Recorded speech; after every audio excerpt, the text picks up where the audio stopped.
Hello friends welcome करुचे all classes academy रे।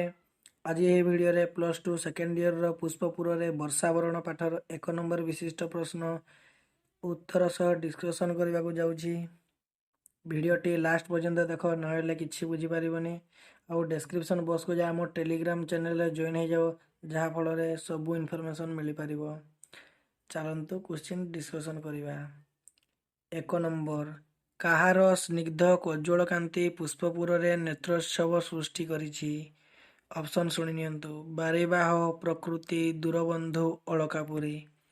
Right ଆନ୍ସରଟି ହେଲା ବାରିବାହ। ବାରିବାହର ସ୍ନିଗ୍ଧ କଜ୍ଜଳ କାନ୍ତି ପୁଷ୍ପପୁରରେ ନେତ୍ରୋତ୍ସବ ସୃଷ୍ଟି କରିଛି। 2 ନମ୍ବର କାହାକୁ ଦୂରବନ୍ଧୁ ବୋଲି ପ୍ରାବନ୍ଧିକ ସମ୍ବୋଧନ କରିଛନ୍ତି?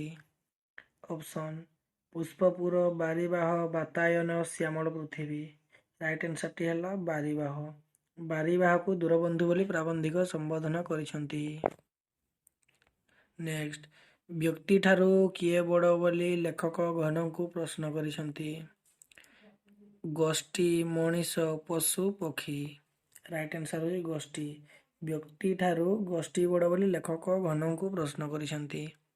4 ନମ୍ବର ଜଳର ଅଭାବରେ କେଉଁଠାରେ ହାହାକାର ପଡ଼ିଅଛି? ଅପସନ୍ ଗୁଡ଼ିକ ହେଲା ପୁଷ୍ପପୁର, ପାଟଳିପୁତ୍ର, କୁସୁମଧ୍ୱଜ, ଉତ୍କଳ। ଜଳର ଅଭାବରେ ଉତ୍କଳରେ ହାହାକାର ପଡ଼ିଛି। 5 ନମ୍ବର କେଉଁ ପୁରରେ ସ୍ୱକର୍ମ ସାରି ଉତ୍କଳ ପଥରେ ଗତି କରିବାକୁ ବାରିଦକୁ ଲେଖକ ନିବେଦନ କରିଛନ୍ତି? ଶ୍ରୀନଗର, ପୁଷ୍ପପୁର, ମହୋଦଧି, ତୁଙ୍ଗ ଶିଖରୀ।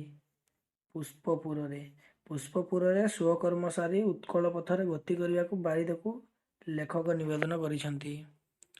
ନେକ୍ସଟ 6 ନମ୍ବର କାହାଠାରେ ବଦାନ୍ୟତାର ମହତ୍ତ୍ୱ ବଢ଼ି ଉଠେ ବୋଲି ପ୍ରାବନ୍ଧିକ କହିଛନ୍ତି? ଧନୀ, ଦରିଦ୍ର, ବିତ୍ତଶାଳୀ, ଭୋଗୀ। ଦରିଦ୍ରଠାରେ ବଦାନ୍ୟତାର ମହତ୍ତ୍ୱ ବଢ଼ି ଉଠେ ବୋଲି ପ୍ରାବନ୍ଧିକ କହିଛନ୍ତି। 7 ନମ୍ବର ବନବାସୀ ନାରୀମାନଙ୍କ ଗତିକୁ ପ୍ରାବନ୍ଧିକ କାହା ସହିତ ତୁଳନା କରିଛନ୍ତି? କୁଜିହଂସୀ, ମାତଙ୍ଗିନୀ, ନିର୍ଝରିଣୀ, ହରିଣୀ। ନିର୍ଝରିଣୀ। ବନବାସୀ ନାରୀମାନଙ୍କ ଗତିକୁ ନିର୍ଝରିଣୀ ସହିତ ତୁଳନା କରିଛନ୍ତି। ନେକ୍ସଟ 8 ନମ୍ବର ବନବାସୀମାନେ କାହାର ଅନୁଗ୍ରହ ଲୋଡ଼ନ୍ତି? ବାରିବାହ, ପର୍ବତ, ପ୍ରକୃତି, ବନଲତା। ରାଇଟ୍ ଆନ୍ସର ହେଉଛି ବାରିବାହ। 9 ନମ୍ବର ଜଳଧର କୃପାରୁ କେଉଁଠାରେ ନବନୀଳିମା ଖେଳି ବୁଲିବ ବୋଲି କୁହାଯାଇଛି? ଶାଳିକ୍ଷେତ୍ର, ବନଭୂମି, ମେଘାସନ, ଗନ୍ଧମାର୍ଦ୍ଦନ। ରାଇଟ୍ ଆନ୍ସରଟି ହେଉଛି ଶାଳିକ୍ଷେତ୍ର। ଜଳଧର କୃପାରୁ ଶାଳିକ୍ଷେତ୍ରରେ ନବନୀଳିମା ଖେଳି ବୁଲିବ ବୋଲି କୁହାଯାଇଛି। 10 ନମ୍ବର ନିର୍ଝରିଣୀ କେଉଁଠାରେ କ୍ରୀଡ଼ାରତ ବତ୍ସ ତରି ପରି ନାଚି ଉଠେ? ଗିରିଧରୀ, ମହୋଦଧି, ସରିତ, ସାଗର। ରାଇଟ୍ ଆନ୍ସରଟି ହେଉଛି ଗିରିଧରୀ। ନେକ୍ସଟ କେଉଁମାନଙ୍କ ଦ୍ୱାରା ପାଳିତ କଳାପୀର କେକାରେ ବନଭୂମି ପୂର୍ଣ୍ଣ ହେବ ବୋଲି ଲେଖକ କହିଛନ୍ତି? ଭଞ୍ଜନ ରୂପ, ନବତରୁଣୀ, ନବଯୁବକ, ମଦାଳସା। ରାଇଟ୍ ଆନ୍ସରଟି ହେଉଛି ଭଞ୍ଜନ ରୂପ। ଭଞ୍ଜନ ରୂପ ମାନଙ୍କ ଦ୍ୱାରା ପାଳିତ କଳାପୀର କେକାରେ ବନଭୂମି ପୂର୍ଣ୍ଣ ହେବ ବୋଲି ଲେଖକ କହିଛନ୍ତି। 12 ନମ୍ବର ସମ୍ବଲପୁର ଅଞ୍ଚଳର ବଧୂମାନଙ୍କୁ କେଉଁ ଫୁଲ ପରି ହାସ୍ୟମୟୀ ବୋଲି କୁହାଯାଇଛି? ଗୋଲାପ, ଶେଫାଳୀ, ପଦ୍ମ, ମନ୍ଦାର। ଶେଫାଳୀ ଫୁଲ।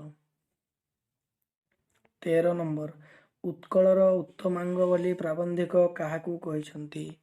ସମ୍ବଲପୁର, କଟକ, ଭୁବନେଶ୍ୱର, ଗଞ୍ଜାମ। ରାଇଟ୍ ଆନ୍ସରଟି ହେଉଛି କଟକ। ଉତ୍କଳର ଉତ୍ତମାଙ୍ଗ କଟକ ବୋଲି ପ୍ରାବନ୍ଧିକ କହିଛନ୍ତି। କାହାର କୋଳାହଳ ପାଇଁ ନୀଳାଚଳ ନାଥଙ୍କ କାନରେ ଭକ୍ତର କାତର ଡାକ ପଡ଼େ ନାହିଁ? ଅପସନ୍ ଗୁଡ଼ିକ ଶୁଣି ନିଅନ୍ତୁ। ପ୍ରଭଞ୍ଜନ, ସିନ୍ଧୁ, ଝାଉଁବଣ, ଜନତା। ସିନ୍ଧୁ। ସିନ୍ଧୁର କୋଳାହଳ ପାଇଁ ନୀଳାଚଳ ନାଥଙ୍କ କାନରେ ଭକ୍ତର କାତର ଡାକ ପଡ଼େ ନାହିଁ।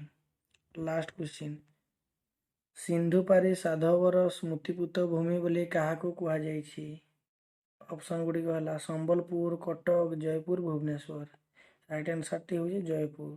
ସିନ୍ଧୁ ପାରି ସାଧବର ସ୍ମୃତିପୂତ ଭୂମି ବୋଲି ଜୟପୁରକୁ କୁହାଯାଇଛି। ଭିଡ଼ିଓଟି ଏବେ ସରିଯାଇଛି। ଯାହା ବି କିଛି ଡାଉଟ୍ ରହିଲା ମୋତେ କମେଣ୍ଟ ବକ୍ସରେ ନିଶ୍ଚୟ ଲେଖି ଜଣାଇବେ।